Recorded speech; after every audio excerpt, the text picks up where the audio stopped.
lazima uangalie wasuhubiana na nani katika marafiki zako. Ar-Rasul sallallahu alaihi wasallam alikuwa na watu wengi, aweza kuwachukua twendeni pamoja Madina, lakini alimchagua mtu mmoja peke yake, nao si mwingine ni Abu Bakr as-Siddiq radhiyallahu anhu, kama alivyomwangazia Mwenyezi Mungu katika suratu Zumar, walladhi jaa bis-sidqi wa saddaqa bihi ulaika humul muttaqun, na yule ambaye alileta ukweli akauthibitisha, hao ndio ambao watakaokuwa na takwa. Mwenyezi Mungu subhanahu wa ta'ala alimsifu Abu Bakr as-Siddiq katika Qur'an kupitia aya hii. Kisha Nabii Muhammad sallallahu alaihi wasallam akaota katika usingizi, akaoteshwa, akaona ndoto sehemu ambapo atakuwa ni mwenye kwenda hija.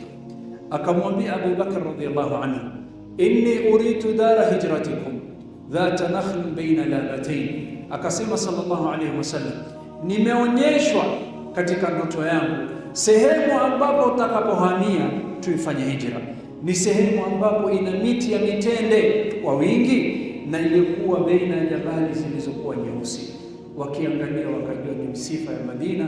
Ar-Rasul sallallahu alaihi wasallam akawa ni mwenye kumwambia Abu Bakr radhiallahu anhu, nimekuchagua wewe, twende pamoja. Ulama wanasema katika hatua yote muhimu unayochukua katika maisha yako, ikiwa ni kheri umekusudia ya dini ama ya dunia, angalia ni nani ndio mshiriki wako. Kama ni ndoa, umemchagua nani? Kama ni biashara, umemchagua nani?